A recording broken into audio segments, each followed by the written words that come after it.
Tapi dia adalah pengguna. Nah, ya karena dia sudah pengguna maka ya itu sudah pernah pasti ada lingkungan sekitarnya yang pernah disakiti.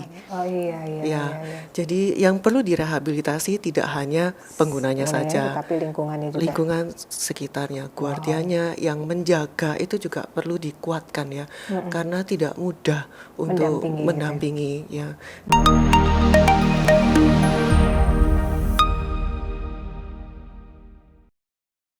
Halo Sobat Berita Jatim dimanapun berada. Kali ini saya Ellen Pratiwi hadir untuk Anda dan membawa teman-teman dari Fakultas Kedokteran Universitas Ciputra Surabaya dalam program Bincang Sehat.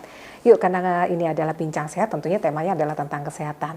Nah, kali ini Bincang Sehat Berita Jatim TV bersama teman-teman, mahasiswa dan juga ada dosennya dari FK Universitas Ciputra Surabaya akan membahas tentang penyalahgunaan nafsa pada remaja. Yuk, walaupun saya nggak remaja boleh tahu dong ya. Baik, untuk kalian yang mungkin pengen tahu bagaimana nanti teman-teman dari Universitas Ciputra, terutama dari Fakultas Kedokteran ini berpartisipasi ke masyarakat dan juga memberikan arahannya, memberikan materi edukasinya tentang bagaimana mencegah nafsa pada remaja ini, kita akan ngobrol-ngobrol ya. Tapi jangan lupa untuk para Sobat Berita Jatim untuk follow dulu nih ya, untuk YouTube Berita Jatim TV, kemudian Instagramnya juga ada, juga follow juga Twitter kami dan juga di Facebook. Ada juga yang di TikTok. Nanti teman-teman dari FK Universitas Ciputra ini juga akan hadir di sana ya. Oke, apa kabar dokter? Aduh, senang banget dengan Dokter Florence Pribadi MSI. Baik ya. Untuk di kedokteran sendiri kira-kira di bidang apa dokter mengajarnya ya? Oke, saya mengajar di bidang farmakologi atau mengenai obat-obatan. Nah, pas banget nih ya berarti ya untuk mengetahui obat-obat apa sih yang termasuk dalam nafsa ini. Oke, dan ini kita kenalin dulu ya karena banyak banget cantik-cantik semua sih. Ya ampun. Yang cowok-cowok nanti di sesi berikutnya ya. Oke, senang sekali sesi ini adalah sesi cantik manis ya. Carmila Ayu, halo, bisa melambaikan tangan. Carmila Ayu, lihat kameranya. Oke, kemudian Umu Habibah. Oke, yang hadir di sini. Kemudian Kak Eva Maria. Halo. Kemudian ada Yoselin Natasha. Siap. Ada Kak Lydia Anit. Hati-hati dekat dosen ya, jangan salah ngomong ya. Kemudian Kak Yasmin Putri, ini paling rajin loh, tadi datang duluan ya. Oke. Kemudian Kak Reviola Seli. Oke, kita ngobrol-ngobrol ya sekarang soal penyalahgunaan nafsa pada remaja. Yuk, sekarang pengen tahu dulu nih kabar dari teman-teman mahasiswa FKUC ini ngapain aja sih sekarang kegiatannya itu di semester berapa teman-teman ini dan nextnya mau kemana setelah ini? Silakan. Saya mau jawab. Tasya. Ya. Oke, jadi kami di sini semua dari mahasiswa FK Universitas Ciputra semester 8. Jadi sebentar lagi kita akan memasuki dokter muda, yaitu kita akan melakukan koas di Rumah Sakit Suwandi, RSUD Suwandi di Surabaya situ. Oke, itu nanti sampai berapa lama? Kurang lebih 2 tahun. Setelah itu baru kalian mau ambil spesialis atau mau berbakti kepada nusa dan bangsa. Ini dari kota-kota mana aja ya ini ya? Kalau Kak, ini siapa Kak Tasya dari kota mana? Kalau saya dari kota Solo. Oh, dari Solo. Ntar balik ke Solo nih, kalau Solo ketemu nih. Thank you banget ya. Nah, sekarang kita kan masuk ke topik nih, penyalahgunaan nafsa pada remaja. Kenapa sih kok tema ini yang dipilih? Ayo siapa yang mau jawab nih? Dokternya nanti aja ya. Kak Yasmin, yuk gimana sih? Jadi kami ini memilih topik penyalahgunaan nafsa pada remaja dikarenakan ya masa remaja itu kan banyak ya, jadi seperti mencari jati diri, kemudian mau mulai melawan orang tua atau bagaimana ya Bu ya. Jadi kami ini membawa penyalahgunaan nafsa karena apalagi zaman sekarang ini sudah mudah dengan teknologi memasuki komunitas-komunitas, apalagi kan kita tidak tahu apakah komunitas ini ada efek baik atau efek buruk. Jadi remaja ini juga karena masih mencari jati diri, keingintahuan mereka tuh tinggi sekali. Oleh karena itu, kami memilih ini untuk meluruskan bahwa penyalahgunaan nafsa atau penggunaan nafsa dari segi apapun tidak akan memiliki dampak yang baik dari segi fisik maupun segi psikologinya. Oke, kalau yang dikategorikan remaja itu sebenarnya umur berapa sih? Dari berapa sampai berapa? Dokter bisa menjelaskan mungkin? Yang dikategorikan remaja. Oke, terima kasih. Jadi remaja atau dari bahasa Inggris adalah teenagers ya. Teenagers, jadi belasan gitu ya? Yang ada teennya, mulai dari Oh. 13 sampai 19 itu adalah Oh. kategori remaja. Tetapi ada masa transisi juga, dari ada masa pra remaja, dari mulai dari usia 9 tahun itu sudah masuk dalam pra remaja, hingga akhirnya menjadi benar-benar remaja pada usia 13 tahun. Gitu. Jadi yang sekarang itu yang diwaspadai adalah yang remaja dulu ya. Iya, betul. Karena yang di situ mungkin yang dibilang suka berontak-berontak tadi itu. Betul ya, ada perubahan hormonal, perubahan fisik, kemudian perubahan emosi. Jadi itu rentan terjadi penyalahgunaan ya. Kemudian untuk menambahkan juga, Silakan. kita dari Fakultas Kedokteran Universitas Ciputra, kita memiliki visi, kita unggul dalam hal kedokteran pencegahan. Oh, begitu. Tuh, jadi karena itu narkoba ini sangat sesuai ya dengan visi kita, karena 100% itu bisa dicegah. Oh, Jadi semua masalah narkoba 100% bisa dicegah. Ya salah satunya dengan acara ini ya, dengan acara sosialisasi, dengan talk show, kemudian kita menggugah ya semua semua pendengar, Pemirsa untuk juga. semua pemirsa untuk bisa lebih waspada akan bahaya narkoba. Mungkin putra-putri sekeliling tetangga-tetangga gitu ya. Iya, terima kasih dokter. Nah kemudian ini kalau menurut data itu apakah memang masih tinggi sih hari gini ya? Kayaknya kan udah pada sibuk gadget, udah pada sibuk aktivitas TikTokan gitu. Masih ada gitu yang pakai narkoba. Gimana kira-kira Kak Eva ya? Oke, Kak Yasmin. Oh, Kak Yasmin lagi. Oke, silakan. Iya, baik. Jadi gini, Bu. Memang benar sekarang kan juga banyak teknologi, pasti sibuk ke HP-nya atau mungkin game. Tapi berdasarkan dari data BNN 2019, itu nyatakan bahwa remaja itu memang masih menggunakan narkoba memang atau nafza sendiri. Di mana itu memang temukan bahwa 82,4% itu adalah pemakai narkoba Di di Indonesia? BNN. Dari BNN ya? Iya. Besar juga ya dok ya. Aduh, merinding.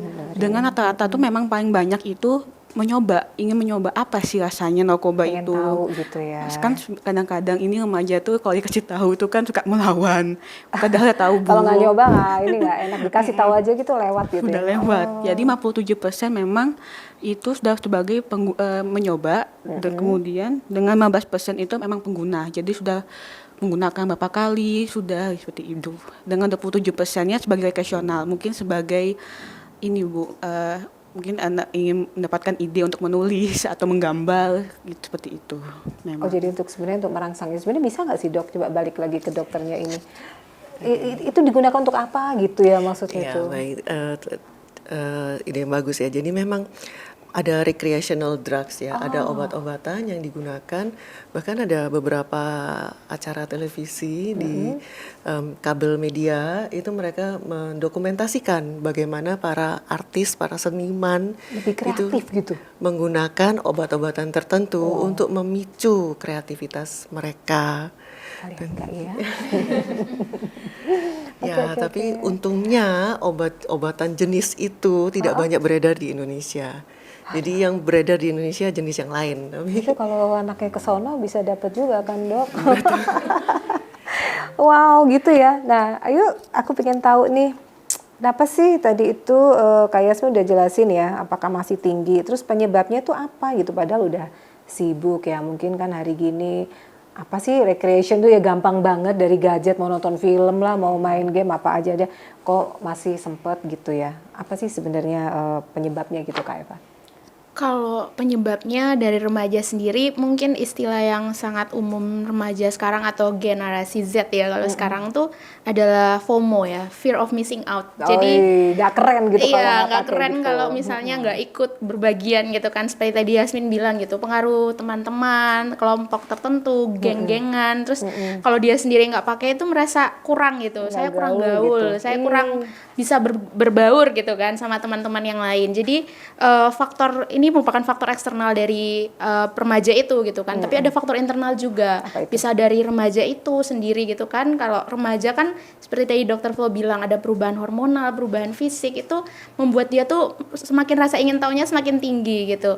Kemudian mungkin faktor dari keluarga juga Bu. Jadi misalnya dari keluarga yang dia kurang kasih sayang atau misalnya ada kekurangan dari keluarga, itu Kurang akan membuat dia perhatian gitu ya. kurang perhatian, dia mau nyari perhatian yang lebih gitu, mau unjuk diri gitu kan, supaya mungkin aku pakai narkoba, aku keren, aku bisa diakui sama teman-teman, diakui sama masyarakat gitu. Jadi mungkin faktor-faktor ini yang masih zaman sampai sekarang pun masih mempengaruhi gitu. Remaja ini akhirnya masih terus ada peningkatan, tadi seperti data dari BNN itu masih ada peningkatan yang cukup besar gitu kan untuk penggunaan nafsa gitu. Duh, pokoknya Sobat Berita Jatim, no ya. Oke. Memang anak-anak mungkin pengen FOMO tadi ya, tetapi kan kalau pendampingannya benar, guru, orang tua, keluarga mengawasi, mungkin nggak sampai lolos gitu ya. Nah, terus sekarang ini nih kan beda ya, tiap zaman tuh kayaknya, saya juga pernah muda. Zaman dulu jenis-jenis narkoba itu adalah istilah-istilahnya gitu ya. Saya nggak nyebut jenisnya apa, jadi ketahuan umur saya nanti ya. Itu adalah pil yang begitu-begitu gitu, yang warna-warni gitu. Nah, sekarang nih apa kira-kira yang diketahui apa deh teman-teman? Oke, baik. Jadi Ini Kak Carmila ya. iya. Oke. Diketahui karena di zaman atau era dengan perkembangan yang cukup pesat, begitu juga dengan narkoba.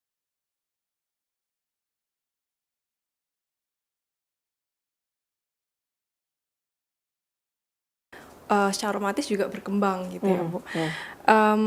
Dan tren narkoba semakin mengkhawatirkan. Narkoba juga sudah mulai bermunculan jenis-jenis yang baru, ya? atau yang disebut dengan new psychoactive substance, seperti itu. Nah, yang mana narkoba ini adalah dibuat sedemikian rupa menyerupai narkoba yang pernah ada, misalnya kokain, ekstasi, dan masih serbuk-serbuk gitu ya? dan sebagainya. Nah, NPS sendiri itu pertama kali dibuat kurang lebih pada tahun 2008 di Inggris, yang mana para pembuatnya menggantikan bahan kimia dengan bahan kimia jenis baru. Nah, tujuannya itu sendiri untuk melepas dari ancaman hukum, seperti itu. Oh, gitu ya. Nah, contoh narkoba jenis NPS ini yaitu sintetik karena cannabinoids. Itu yang paling baru dan paling berbahaya. Tapi efeknya tetap oleh sama dan teman-temannya itu tadi itu. ya. Iya. Dok, tolong dok dijelaskan.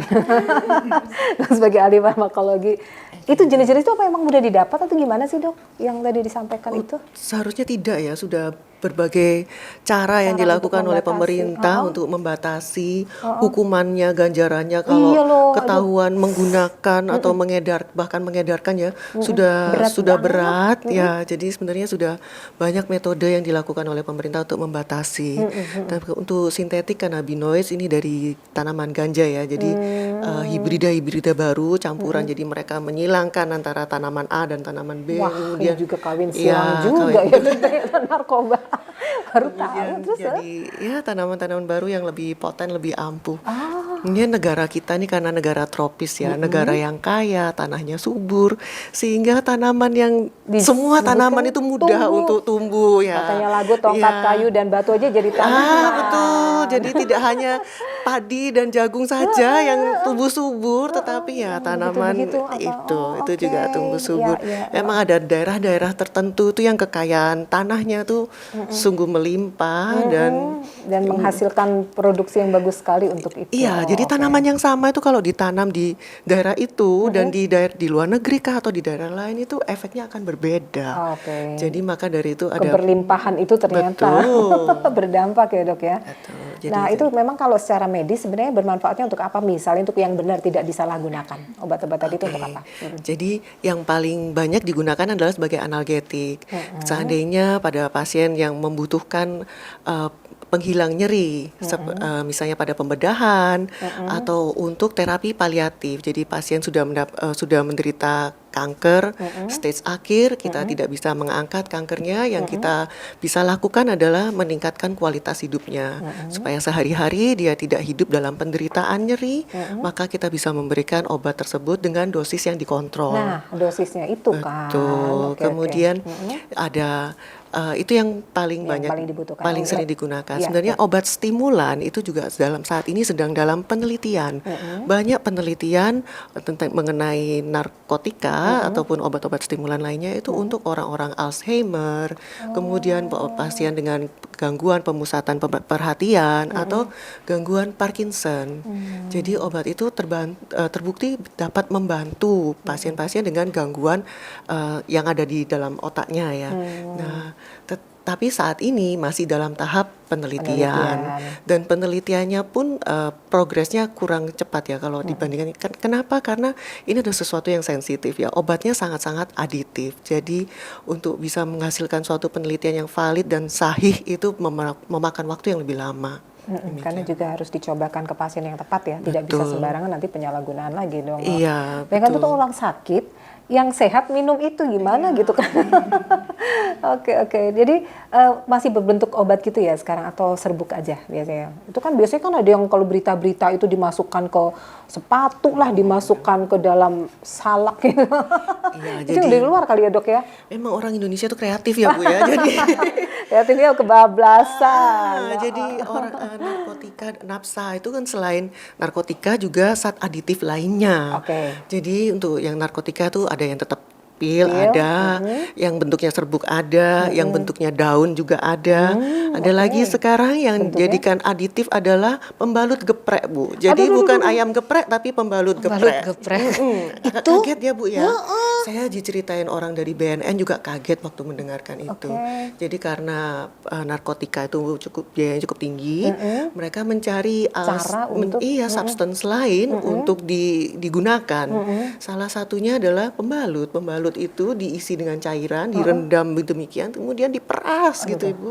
Dan itu yang digunakan oleh mereka. Ya ampun. Iya, pembalutnya itu setelah diisi, direndam gitu, kemudian diperas. Itu pembalut udah dipakai atau belum ya? Kebayang deh. Ya, makanya saya selalu bilang ayam geprek aja ya, jangan pembalut geprek gitu. Oke, jadi kita lebih tahu ya, Sobat Berita Jatim, bahwa saat ini lewat banyak jalur, banyak kreativitas juga nih, nggak cuma untuk yang positif, tapi yang negatif nih juga kreatifnya luar biasa gitu ya. Oke, kita dalami lagi sekarang ya, dampak buruknya. Nah tadi kan untuk kalau yang bagus kan yang disampaikan dokter tadi untuk menyembuhkan Alzheimer atau yang sakit nyeri dan sebagainya, paliatif juga. Ini apa aja nih kira-kira Kak Reviola untuk dampak buruk penggunaan narkoba untuk orang yang sehat nggak ngapa-ngapain pakai narkoba gitu, silakan. Baik, jadi dampak buruknya narkoba ini jika dipakai berlebihan bisa merusak dari sel-sel otak. Sel-sel saraf di otak itu bisa rusak, kemudian jadi kepribadiannya bisa berubah, jadi lebih mudah marah, kemudian sensitif gitu ya. Sensitif. Kemudian bisa juga jadi lebih mudah lupa, kemudian tidak bisa berkonsentrasi. Itu bisa dampak-dampaknya itu seperti itu untuk yang di otak. Kemudian untuk pengguna-pengguna ini bisa yang tadi aditif itu kecanduan.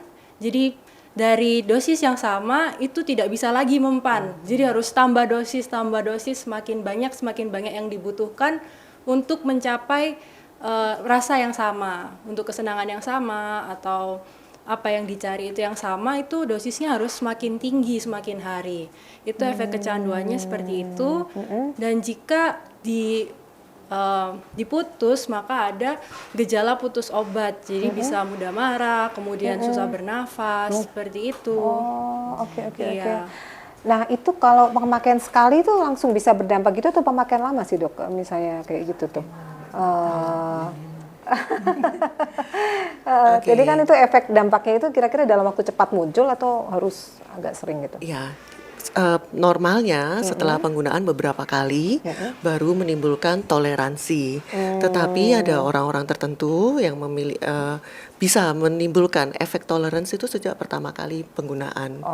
Tiap orang beda-beda ya? Ya betul. Memang pada umumnya adalah setelah beberapa kali. Tetapi ya seperti kita minum obat pada umumnya ya. Ada yang cocok, ada yang alergi, ada juga yang memerlukan obat dengan dosis yang lebih tinggi untuk mendapatkan efek yang sama. Sebelum ke saya mungkin ini Kak Lydia mau nerangin ya bahaya narkoba untuk kalangan remaja. Oh iya ini tadi kelewatan. Oke, apa aja tuh bahayanya? Ya baik, jadi seperti yang sudah dijelaskan Eva tadi, untuk remaja ini merupakan salah satu kalangan yang rentan untuk terjadi penyalahgunaan narkoba. Dan juga angkanya di Indonesia kan masih cukup tinggi. Nah, untuk efek yang ditimbulkan ini bukan hanya terbatas pada kecanduan saja, tetapi ada beberapa hal lain juga yang dapat terjadi pada remaja tersebut. Yang pertama, sudah jelas organ tubuh mereka pasti akan rusak. Hal ini karena narkoba ini dapat mengakibatkan banyak gangguan dan juga kerusakan organ tubuh sehingga tubuh ini tidak akan berfungsi seperti biasanya. Yang kedua, anak ini akan mengalami perubahan pada sikap dan mentalnya, di mana anak akan mengalami kegelisahan yang berlebih, lalu akan terjadi menurunnya kedisiplinan dan juga nilai-nilainya di sekolah, lalu jadi lebih mudah marah dan juga tersinggung, jadi lebih malas, dan juga akan timbul kebiasaan untuk mencuri untuk mendapatkan narkoba tersebut karena biasanya duit anak ya, itu kan belum punya uang yang banyak. Selain itu, biasanya anak ini akan kehilangan motivasinya untuk belajar dan juga bekerja, serta anak ini juga akan cenderung menjadi antisosial atau tidak mau berbaur dengan teman-teman di sekitarnya. Itu apa namanya, pembawaannya kalau lagi kecanduan tuh kayak gitu ya. Ngeri banget. Tapi orang tua mestinya sadar ya harusnya ya kalau sudah mulai ada perubahan-perubahan dari anak gitu ya. Oke.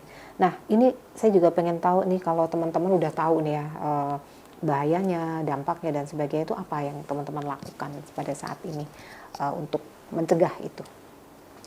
Oke, jadi seperti yang tadi sudah disebutkan Dr. Flo, kami sebagai FKUC ini mengandalkan sebagai kedokteran pencegahan. Untuk itu memang sudah banyak usaha yang kami lakukan sebagai mahasiswa kedokteran untuk menanggulangi permasalahan penyalahgunaan narkoba ini.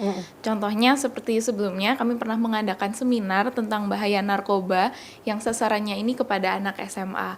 Mungkin waktu itu memang masih di masa pandemi, jadi kami hanya melaksanakannya itu dalam via Zoom, jadi via online seperti itu. Lalu juga dengan melakukan banyak promosi kesehatan tentang penyalahan narkoba dari berbagai media. Contohnya seperti saat ini dengan mengikuti sosialisasi tentang penyalahgunaan narkoba. Lalu juga kami juga memberikan konten-konten melalui Instagram ataupun melalui TikTok dari jurusan kami seperti itu. Oke, dan nantinya tentunya ketika teman-teman udah di masyarakat bisa lebih ini lagi ya memberikan edukasi. Apabila ada yang minta mungkin Dok bisa ya ada permintaan dari satu komunitas, dari sekolahan, barangkali bisa menghubungi. Bersediakah teman-teman? Oke, dengan senang hati ya, asal jadwalnya cocok ya. Iya, betul. Tidak bertabrakan dengan jadwal kuliah. Habis ini libur bukan ya? Iya. Iya, oke, mungkin dari Sobat Berita Jatim yang ingin mengundang teman-teman untuk melakukan edukasi tentang penyalahgunaan gunaan narkoba ini, silakan bisa undang juga ya, mereka akan dengan senang hati membantu. Yuk udah sampai di ujung-ujung, bagaimana sih cara menghentikan penggunaan nafsa pada anak muda ini Kak Umu, silakan. Mulai menghentikannya itu dari mana gitu. Kalau untuk menghentikannya itu kita khususnya harus rehab ya, karena memang ini suatu hal yang sangat urgent gitu. Jadi di rehab itu nanti ada dua penata laksanaan. Yang pertama adalah farmakologi, yang kedua non farmakologi. Nah, kalau farmakologi itu uniknya di sini si remaja ini nggak langsung dihilangkan gitu pemberian obatnya, tetap diberikan. Karena apa? Karena nanti akan timbul gejala putus obat. Seperti itu. Jadi gejala putus obat itu sangat bahaya karena bisa sampai menghilangkan nyawa. Bahaya karena bisa langsung stop berhenti gitu ya? Ya, jadi harus diturunkan pelan-pelan dosisnya. Nah, kalau yang non farmakologi itu sama dengan pencegahan ya. Jadi yang pertama itu untuk menghilangkan kasarannya kayak melakukan kegiatan positif di dalam tempat rehabilitasi itu, ya. Nah, itu seperti olahraga, kemudian berkarya. Apa yang dia suka lah gitu ya, mungkin kesenian, nyanyi, apa gitu. Kurang lebih itu. Ya. Jadi dialihkan gitu ya Kak ya. Perhatiannya dari. Siap. Oke, dan itu tadi juga kalau rehab itu kan nggak boleh langsung stop gitu ya. Oke, Dok. Monggo, sekarang saya pengen tahu cara pemulihan yang lebih details tentang dosisnya diturunkan tadi dan sampai nanti bisa direhab dan menjadi normal kembali gitu. Oke, baik, terima kasih. Jadi untuk tahapan rehabilitasi, saya menambahkan satu tahapan lagi selain yang tadi disebutkan oleh Umu ya. Jadi selain rehabilitasi medis, non medis adalah aftercare. Jadi aftercare itu adalah mengembalikan kembali para pecandu ya ke masyarakat agar dia bisa kembali berfungsi normal di masyarakat. Tentunya ini tidak bisa sendiri, kita perlu melibatkan berbagai stakeholders ya untuk bisa mengembalikan remaja ini pada lingkungannya. Stakeholders pertama tentunya adalah keluarga. Kemudian yang lingkungan yang lebih besar lagi adalah lingkungan sekitarnya dari RT, RW dan seterusnya. Kemudian ya seperti yang tadi sudah dijelaskan oleh Bu Ellen adalah pengembangan minat dan bakat ya agar remaja ini bisa sekali lagi dapat berfungsi sesuai dengan fungsinya sebagai masyarakat. Kemudian ada juga sekolah yang bisa diikuti atau pendidikan baik formal, non formal atau informal yang bisa diikuti oleh para pecandu ya. Pemerintah sudah menyediakan kalau seandainya sekolah sudah lewat, dia bisa mengikuti kejar paket. Kemudian juga ada juga kegiatan non formal atau contohnya homeschooling yang bisa diikuti oleh para remaja. Kemudian tentu saja untuk minat dan bakat bisa didapat dari mana saja. Yang perlu ditekankan adalah mengembalikan kepercayaan lingkungan sekitar kepada remaja tersebut ya. Karena kalau dia sudah menjadi seorang pecandu maka riwayatnya sudah banyak ya. Dia tidak lagi pengguna yang tadi disebutkan 85% yang coba-coba itu saja. Tetapi dia adalah pengguna. Nah, ya karena dia sudah pengguna maka ya itu sudah pernah pasti ada lingkungan sekitarnya yang pernah disakiti. Ya. Jadi yang perlu direhabilitasi tidak hanya penggunanya saja, tapi lingkungannya juga. Lingkungan sekitarnya, guardianya yang menjaga itu juga perlu dikuatkan ya. Karena tidak mudah untuk mendampingi ya. Dibohongi berkali-kali, kemudian merasakan dikecewakan berkali-kali, tentunya tidak mudah. Berat itu ya. Iya. Begitu sulit ya. Jadi pendekatannya perlu tidak bisa satu sisi tapi berbagai aspek. Pendekatan medis tentu saja untuk kalau yang ada yang sudah rusak ya perlu di pengobatan terus-menerus. Tapi juga ada pendekatan keagamaan ya yang paling banyak di sini karena Indonesia ini kita ngomong agama itu gampang. Jadi kalau kita di luar negeri Bu, kalau di luar negeri ngomong agama tuh mereka agak bingung ya. Jadi kalau kita di sini kita bersyukur dengan Indonesia yang religius, jadi pendekatan agama itu akan lebih mudah masuk. Lebih mudah untuk diterima dan memulihkan kondisi ya, baik pasiennya maupun juga keluarganya gitu ya. Karena untuk masa depan juga. Iya. Mengingat ribetnya seperti tadi, masihkah Anda pengen menggunakan narkoba? Please deh gitu ya. Bahwa itu proses yang tidak mudah, sulit, biaya besar.